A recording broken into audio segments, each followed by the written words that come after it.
So I'm Daisy Johnson, and I've written Fen, which is a debut short story collection. So I grew up in the Fen, which is this strange flat land between Cambridge and the coast. We moved around a lot there, so a lot of my childhood memories are of driving to school across this land and looking out the windows. And I didn't think I was going to write about it, but it kind of started appearing in stories.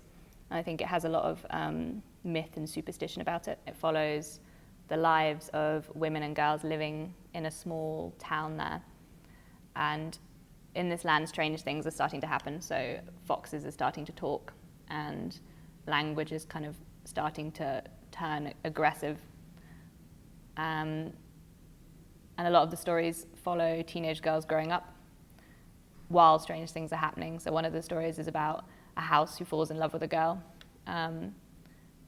And another of the stories is about these women who begin cannibalizing the men of the town. I wouldn't describe them as surreal, but I really like the idea of liminal as this being a land that wants to be the sea or wants to be mountains, but is somewhere between, and the stories as that same thing, as somewhere between real and not real.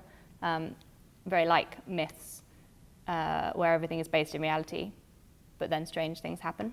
I wanted to write all the stories about women, and what was important in doing that was the idea of destroying something which is on a pedestal, or deconstructing something.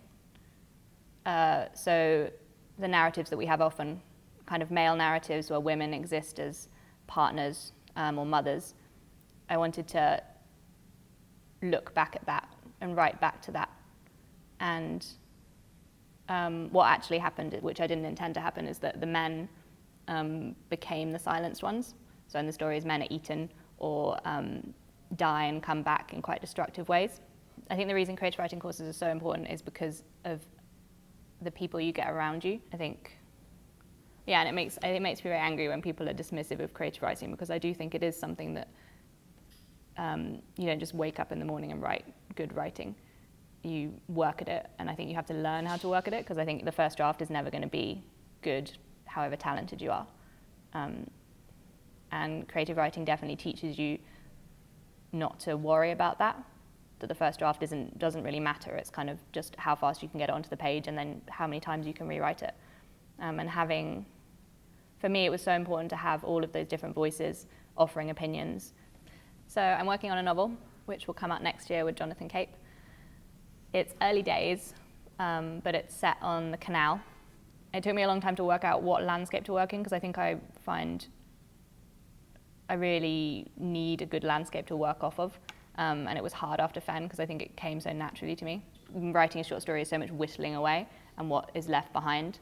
And maybe the characters in this collection are sort of affected by that as well, because they have such a small space to say anything.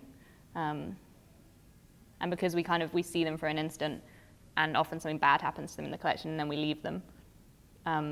So often it ends with an absence. I always begin with language, I suppose. The story always comes to me in a sentence or a way a character would talk.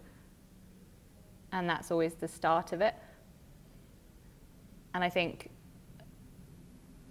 the language in the collection is definitely different than a way I might write something else, because it's from female characters' points of view. So a friend who was editing it with me described it as quite uncertain, and I think it's also quite aggressive. It's quite, when I read it back, I find it's quite sharp.